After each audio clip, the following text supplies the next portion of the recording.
Hi everyone, welcome to our channel. So आज हम lecture number 2 discuss करने वाले हैं। हमारा chapter system of particles and rotational motion. So this is your lecture number 2। देखो अभी ना चलो हमारा टॉपिक आया है फ़ैन। अपने घर का फ़ैन देखो, ठीक है।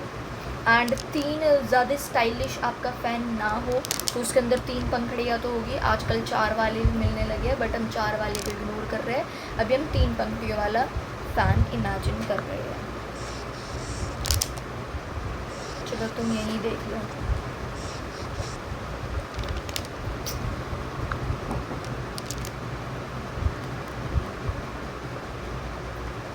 ये पंखा बना दिया है हमने, ठीक है। अब देखो ये हमारा पंखा घूम रहा है, सही से बना दूँगा। तो देखो ये रहा आपका पंखा, ठीक है। एंड अब हम इसके अंदर बात करेंगे इसका सेंटर ऑफ मास कहाँ होगा। अब पंखे को देखो, पंखे की जो एंगल इनके पंखे की पंखड़ियों के बीच में 120 डिग्री का एंगल है, ठीक है। जब मैं इसे ऑन करूँगी तो ये इस वेलोसिटी से ऐसे आगे भागता हुआ जाएगा, है ना, गोल गोल ये घूमेगा। तो यहाँ पर centre of mass is at rest at that point. Centre of मास, जब आप पंखा चलाओगे तो जो आपका सेंटर ऑफ मास है वो रेस्ट पर होगा। Centre of mass is at rest, क्योंकि अगर सेंटर ऑफ मास रोटेट करने लग गया ना, मतलब तुम लोग घबरा जाओगे। वो ऐसे जैसे कॉनिकल पेंडुलम नहीं घूमता है, उस तरह से घूमने लगेगा, ठीक है। तो पंखा जो है वो हमारा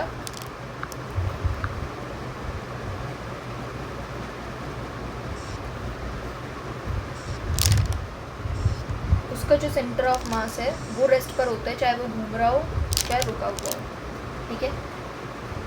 late take this distance to be R.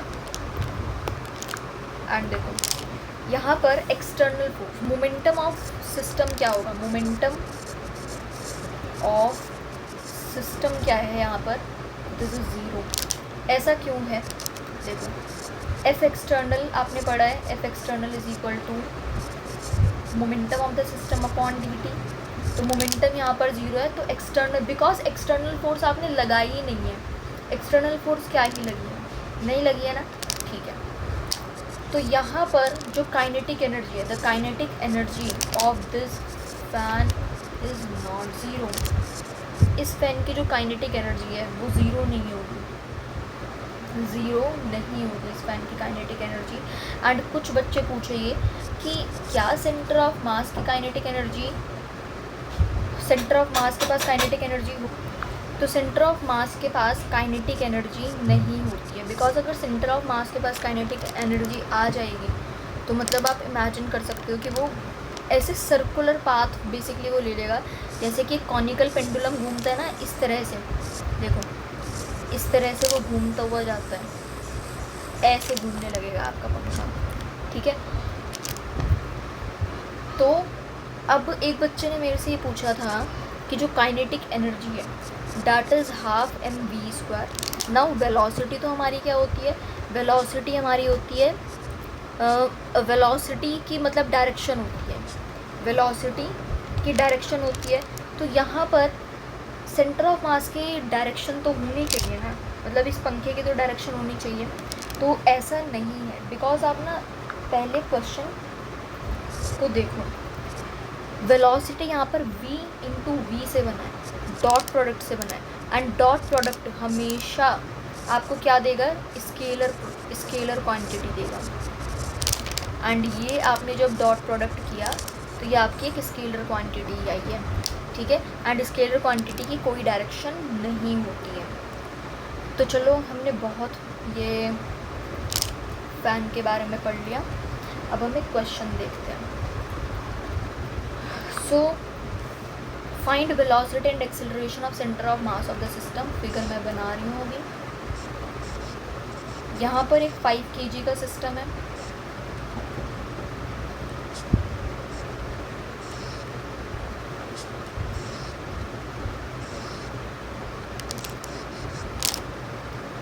And ये है हमारा 10 kg का सिस्टम, ठीक है।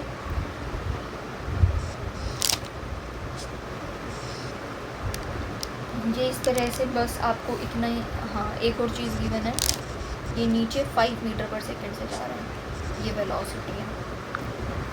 तो अब बताओ velocity and acceleration centre of मास की बतानी है आपको, ठीक है। तो देखो बहुत आसान है, कैसे करेंगे पहले तो हम शुरुआत। एक्सेलरेशन क्या होगा, एक्सेलरेशन, इस पूरे को ना हम एक सिस्टम मान सकते हैं, इस पूरे को हम एक सिस्टम मान सकते हैं। ऐसा क्यों, बिकॉज देखो पूरे में टेंशन सेम लग रही है, टेंशन लगाओ,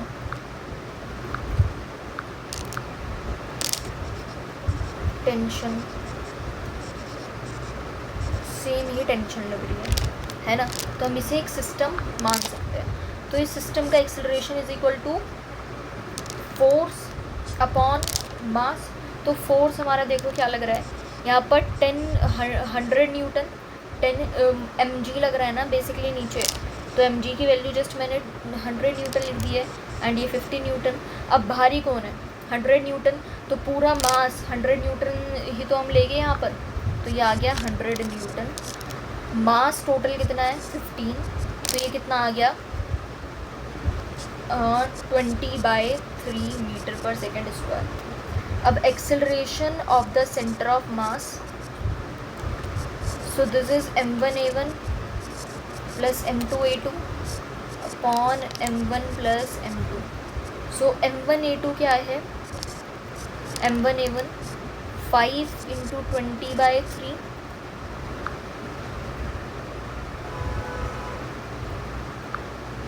एंड प्लस 10 × 20/3। अब देखो यहाँ पर हमारा एक्सेलरेशन एक वेक्टर क्वांटिटी है, तो हमें उसके साथ उसकी डायरेक्शन भी लिखनी पड़ेगी। सो ये 20/3 यहाँ पर ये इस डायरेक्शन में जा रहा है, देखो यहाँ पर ये इस डायरेक्शन में जा रहा है, तो बेसिकली ये क्या है आई कैप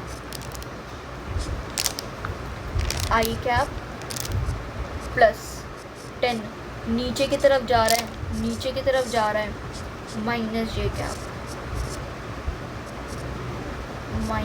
कैप, टोटल मास 15, ये 100 आई कैप अपॉन 3 माइनस 200/3 जे कैप 15, तो ये कितना आ गया 100/3 मल्टीप्लाई बाय 1/15 माइनस 200/3 अपॉन 15, ये कितना आ गया 3 एंड 20, तो ये बेसिकली मेरा आ गया 20/3 आई कैप माइनस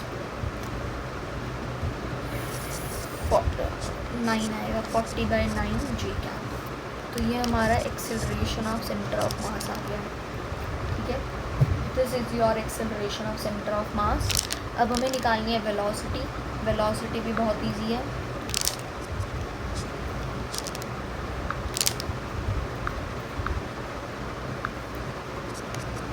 वेलोसिटी देखो हम कैसे निकालेंगे, velocity is equal to m1v1, v1 क्या है 5 i cap plus m2v2 minus 5 j cap upon total mass, so 25 i cap by 15 minus 50/15 j cap.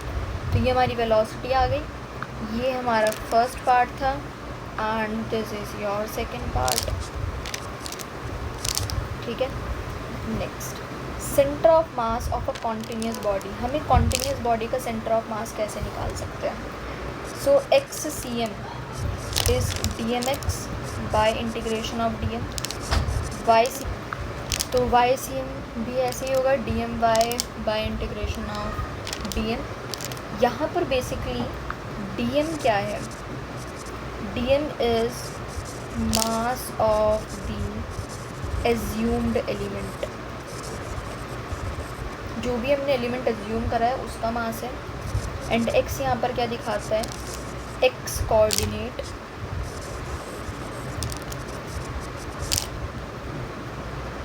Of centre of mass of assumed element, ऐसे या y का लिख सकते हैं, y coordinate of centre of mass of assumed element. Z का लिख सकते हैं, z coordinate of centre of mass of assumed element. ठीक है, अब देखो centre of mass of a particle lies on the particle itself. सबसे पहली बात तो centre of mass lies on the particle itself, particle के ऊपर ही होता है। Will break a continuous into a large number of element. हम एक कॉन्टिन्यूस बॉडी को लार्ज नंबर ऑफ एलिमेंट्स में तोड़ सकते हैं। Those elements can be particles, वो एलिमेंट्स क्या हो सकते हैं, पार्टिकल्स भी हो सकते हैं, रिंग्स भी हो सकती है, रॉड्स भी हो सकती है, एंड हॉलो स्फीयर भी हो सकता है। ठीक है, the body is broken into element in such a way their centre of mass should be already known. हम बॉडी को कुछ इस तरह से एलिमेंट को उसे तोड़ें कि जिसका सेंटर ऑफ मास हमें पहले से पता है। हमें ऐसा बेवकूफ़ी ना करें बिल्कुल भी कि जैसे मैंने उसे उस बॉडी में तोड़ी है जिसका मुझे सेंटर ऑफ मास पता ही नहीं है, फिर उसका निकालने के लिए अलग वो करो। हमें इतना झंझट नहीं चाहिए, हमें सिंपली ऐसे जो हमारे काम आए हमें उस बॉडी में उसे ब्रेक करना है। Now centre of mass of a uniform body lies on the axis of system और प्लेन ऑफ सिमेट्री। जो सेंटर ऑफ मास है एक यूनिफॉर्म बॉडी का, वो कहाँ लाई करता है, lies on the axis of system और प्लेन ऑफ सिमेट्री। ठीक है, तो ये हमने centre of mass of a continuous body में पढ़ा। अब देखो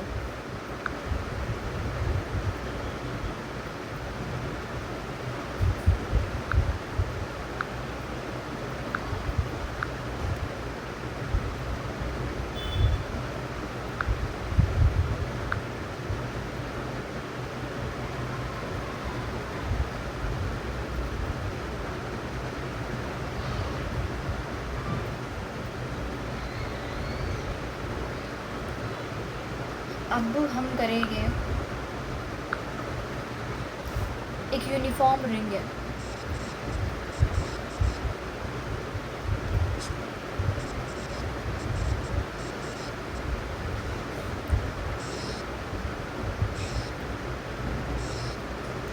यूनिफॉर्म रिंग का सेंटर ऑफ मास यहाँ लाई करेगा।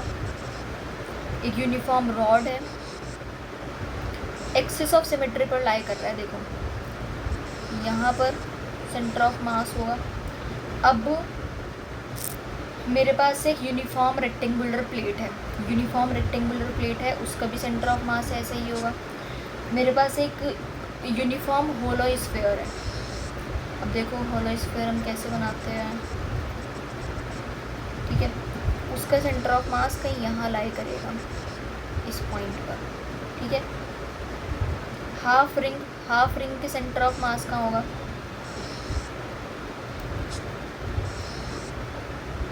हाफ रिंग का सेंटर ऑफ मास कहाँ होगा, वाई एक्सिस के अलावा।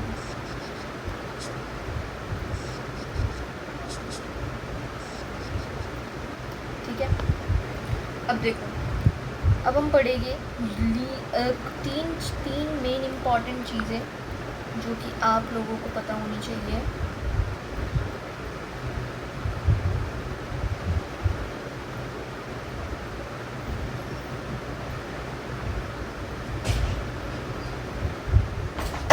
देखो तीन चीज़ें हैं। सबसे पहले linear mass density. Linear mass density lambda क्या है, this is mass by length, this is mass by length.